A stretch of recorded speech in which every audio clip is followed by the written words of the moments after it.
Assalamualaikum warahmatullahi wabarakatuh, sahabat-sahabat sekalian. Di siang hari ini saya sedang berada di Masjid Al-Hidayah di Bedugul.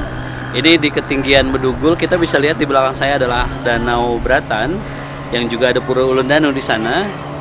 Agenda saya hari ini adalah mensurvei lokasi, beberapa lokasi untuk kegiatan yang akan diadakan di beberapa waktu yang akan datang.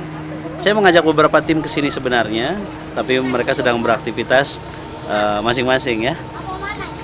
Kita bisa lihat di belakang kita ini luar biasa aktivitasnya. Ada yang sedang naik boot, ada yang sedang naik perahu dan lain sebagainya. Dan biasa juga tempat ini digunakan untuk berfoto-foto, mengabadikan kebersamaan teman-teman. Dan aduh Mas, ini kita lagi lihat ini view di belakang. Lagi ngapain di sini Mas? Saya ini lagi berenang. Wah, ternyata kita bertemu dengan seseorang yang sedang merenung di tempat ini, sahabat sekalian. Jadi ternyata di Danau Bratan ini, mungkin kita agak maju dulu kali ya, maju sedikit kali ya. Kita di Danau Bratan ini juga bisa untuk merenung gitu ya. Kok bisa? Kira-kira tadi merenung apa? Ini saya lagi merenung. Saya ini kan bahwa apa? Saya lagi pacaran. Waduh, lagi Lagi pacaran, pacaran jadi ternyata. Lagi pacaran. Iya. Dan sedangkan bukan pacaran. Selamat siang, Jadi selamat Islam datang pacaran, para tapi pengunjung di gairah saya ini area mau Betari. kebawa kemana gitu pacaran. Bapak-bapak, Pacaran apa enggak? ibu, Pacaran apa enggak kan gitu. yang Jadi saya ingin pusing merenung apakah saya lakukan apa enggak? Sarana angkutan Itu saya lagi renung gimana caranya? Kami sediakan Kira-kira kalau saya tanya nih, pacaran itu untuk tujuan apa sih? Kalau pacaran sih saya lebih kayak kalau saya sih lebih kayak cari sebuah tenangan hidup yang sudah dalam hati, cari pendamping yang selalu mengingatkan saya dalam semua ibadah. Luar biasa. Makanya benar ini seperti itu. Jadi ternyata ada seseorang yang lagi ingin pacaran atau ingin atau sudah punya pacar atau gimana ya? Ingin pacaran. Oh, ingin pacaran. Masih ingin pacaran, tapi saya juga lagi mikir-mikir gitu. Oh Seperti gitu, itu. lagi mikir-mikir antara Antara pacaran apa enggak. Soalnya Oh, kalau gitu. pacaran nanti kan ada yang mengingatkan saya untuk selalu beribadah seperti itu. Oh, jadi pacaran tujuannya biar ada yang mengingatkan untuk beribadah begitu ya. Terus beribadah. Oke, lalu yang dibingungkan apa yang ingin ditanyakan mungkin? Kalau misalnya ada seseorang yang bisa menjawab gitu, kira-kira apa yang mau ditanyakan? Oh, oke. Gini bang, apakah boleh pacaran dalam syari? Maksudnya dalam arti apakah pacaran ini boleh mengingatkan satu sama lain untuk selalu beribadah, tapi dia pacarannya hanya sebatas itu saja seperti itu. Oh, gitu ya. Dalam ibadah, tapi ya kita berhubungan seperti itu. Jadi gini, kalau yang Karena kan ini kan anak muda, sebenarnya jiwa-jiwa muda ya rata-rata ya seperti itu. Karena kalau misalnya sendirian, ya takutnya ke hal-hal yang tidak enakan seperti itu, untuk kayak dugem dan sebagainya, mabuk-mabukan. Jadi gini, laki-laki dan perempuan saling menyukai, saling merasa nyaman gitu ya. Itu adalah sesuatu yang fitrah sebenarnya. Jadi yang namanya cinta, yang namanya sayang itu nggak dilarang di dalam Islam. Boleh mencintai laki-laki dan perempuan itu boleh.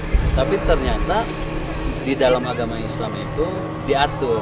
Nah, itulah indahnya Islam. Jadi apapun yang boleh tadi itu ada aturannya di dalam Islam. Gitu. Jadi nggak boleh misalnya karena ternyata laki-laki dan perempuan itu memang memang normalnya mereka bisa merasa nyaman, kemudian dibiarkan begitu saja, gitu ya. Sehingga Islam mengatur. Ada warning dari Al-Quran, ya firman Allah di surat An-Nur buat kita nih para pemuda. Jadi bukan nggak boleh pacaran, karena apa? Memang nggak ada istilah pacaran dalam Islam. Jadi kalau ditanya apakah ada larangan pacaran dalam Islam, sebenarnya nggak ada karena istilahnya pun nggak ada dalam Islam. Tapi perintah Allah di dalam Al-Quran itu adalah la taqrabuz zina. Janganlah engkau mendekati zina. Jadi larangannya yang jelas seperti itu. Jangan mendekati zina. Jadi mendekati zina aja nggak boleh. Nah pertanyaannya sekarang, oke lah tadi ketika kita nyaman dengan seseorang, kemudian saling mengingatkan seperti tadi itu, apakah kita bisa menjamin diri kita yang kemudian di era saat ini ngobrol itu kan bisa bebas banget ya, bisa pakai sosial media, kita lagi di kamar kita, dia lagi di kamar dia, mungkin bisa WhatsAppan atau pakai line, kirim-kiriman foto, ngobrol, nggak ada yang ngawasin, nggak ada yang tahu kita ngobrolin apa gitu kan. Oke, awalnya mungkin kita ngobrolin kita ada tuh motivasi kuliah, motivasi ibadah gitu. Tapi siapa yang bisa ngejamin? Kita bisa ngejaga sepanjang hubungan kita, sepanjang komunikasi kita pada seseorang itu kemudian bisa kita pastikan nih selalu masih dalam jalan yang positif gitu. Karena apa? Faktanya justru ya efek negatif dari hubungan seperti itu justru banyak yang lebih buruk gitu. Dan lebih parah lagi ya karena apa? Kalau balik lagi ke konsep yang ada selama ini bahwa ternyata yang namanya setan, yang namanya iblis itu sangat pintar ngebungkus satu keburukan dengan ribuan kebaikan. Jadi seakan-akan kita aku kan peduli sama dia, aku kan pengen memotivasi dia, wah aku kan pacarannya supaya aku lebih bisa lebih semangat ibadahnya. Begitulah pinternya setan untuk kebungkus itu tadi. Padahal di sela-sela itu banyak nih komunikasi kita yang kemudian bukan hanya bertemu fisik, tapi meskipun jaraknya jauh karena teknologi, udah bisa aja apa aja terjadi, obrolan apapun terjadi. Jadi justru peluang terjadi keburukan itu justru lebih besar. Nah, dan lebih dahsyatnya lagi kalau kita sadari yang namanya laki-laki dan perempuan udah pastilah secara fitrah ada nafsu di antara mereka gitu. Nah, ketika udah komunikasi dua-duaan ini, nah disitulah yang tadi kata Allah tuh apa? Letak probusina, jangan deketin zina. Kenapa? Kalau udah laki-laki sama perempuan di satu tempat atau kayak hari ini udah nggak terbatas tempat, lagi ngobrol berdua-duaan, kemudian yang ketiga siapa? Setan. Udah pasti dibisik-bisikin. Yang perempuannya dibisik-bisikin untuk mengucapkan sesuatu, yang laki-laki juga mengucapkan sesuatu, sehingga apa? Tergiring untuk melakukan sesuatu yang dilarang oleh agama kita. Nah ini yang kita perlu jaga diri kita. Jadi nanti tanpa kita sadarin kita terperosok ke yang lebih dalam. Lebih baik dijaga sampai nanti kalau kita pengen cinta-cintaan, sayang-sayangan, ya udah setelah nikah aja itu akan lebih enak. Berarti walaupun tidak secara fisik, komunikasi WhatsApp terus komunikasi itu juga bisa zina juga ya. Betul.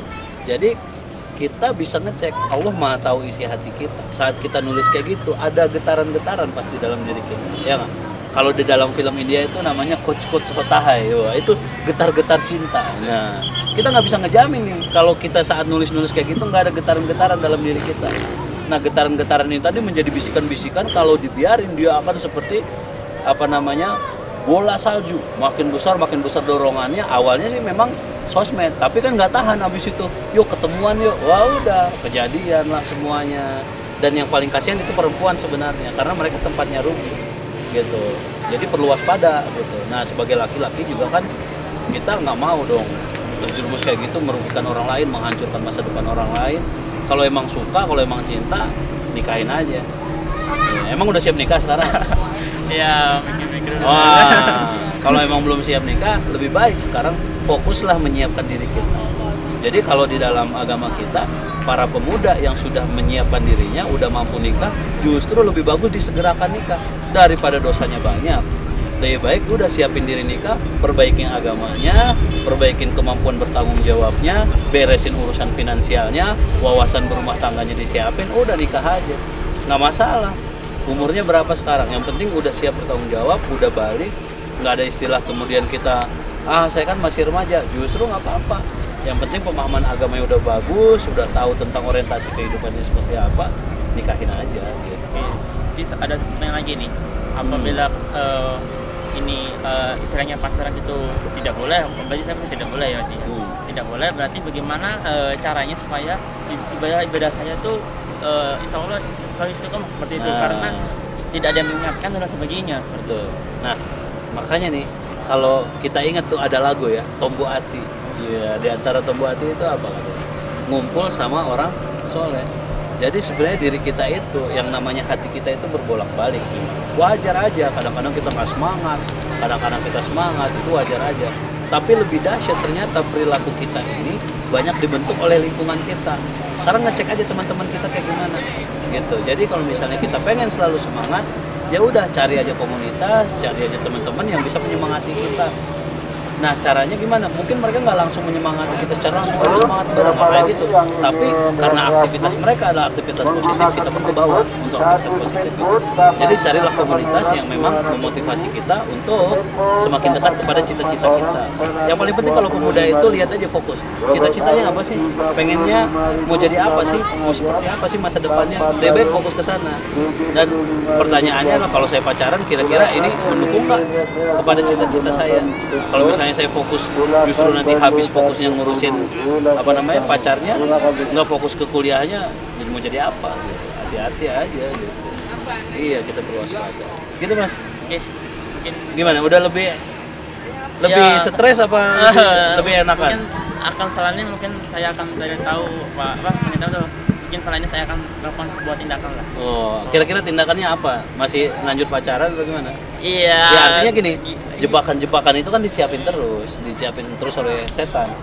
Dia kalau kita mau ngapain aja, mau melakukan hal buruk dia kasih tahu, gitu. Ah enggak dong, kan cuman nyapa aja.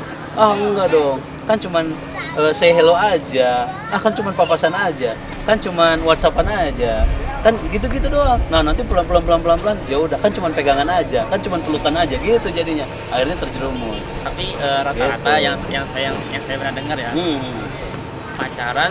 pacaran musuhan seperti itu. Nah, itu makanya waktu musuhan nanti ini gimana gitu. Iya. Makanya dari Apalagi satu sekolah kan, nah satu Betul. sekolah. Nah, makanya itu karena kita kan udah lihat nih fakta-faktanya. Belum lagi mantan ngomong-ngomongin kayak gitu ya nggak? Kenapa? Berarti apa? Yang namanya mantan itu kan berarti bekas. Udah musuhan jadi mantan, jadi bekas. Padahal barang-barang bekas itu tempatnya di mana? Tempat sampah. Emang mau jadi mantan seseorang, jadi bekas seseorang? Dan ingat aja kalau suka pacaran, berarti apa? Di Al-Quran udah jelas loh. Jadi wanita yang baik untuk pria yang baik, wanita yang buruk untuk pria yang buruk. Berarti apa? Di sisi lain, pria-pria yang suka pacaran, pasangannya adalah perempuan-perempuan yang suka pacaran juga. Nggak mungkin ketemu dong. Laki-laki yang suka pacaran sama perempuan yang nggak suka pacaran, nggak akan ketemu. Nah berarti apa? Kalau laki-laki yang suka pacaran, berarti yang akan ditemui yang diajak pacaran pasti perempuan yang mau pacaran dong. Gitu. Berarti apa? Kita bisa yakin nggak kalau kita ini pacar pertamanya dia? Ya kan, jangan-jangan dia udah mantan orang lain, bekas-bekasnya orang lain. Emang mau pakai barang bekas? Enggak dong, pasti kita mau yang masih orisinal, masih tersegel dan seterusnya, bukan bekas-bekasnya orang lain. Maka pastikan diri kita juga jangan jadi bekas-bekasnya siapa-siapa gitu, supaya kita dapetnya juga bukan yang barang bekas. Jadi ori plus ori, ya bagus kualitasnya gitu loh. Oke ya, makasih ya. Makasih, Saya Bang. mau lanjutin perjalanan lagi. Makasih, Oke, Bang. yuk. Masukannya Bang. Siap. Semoga jadi Tetap yang semangat banyak ya. Oke, assalamualaikum. Waalaikumsalam.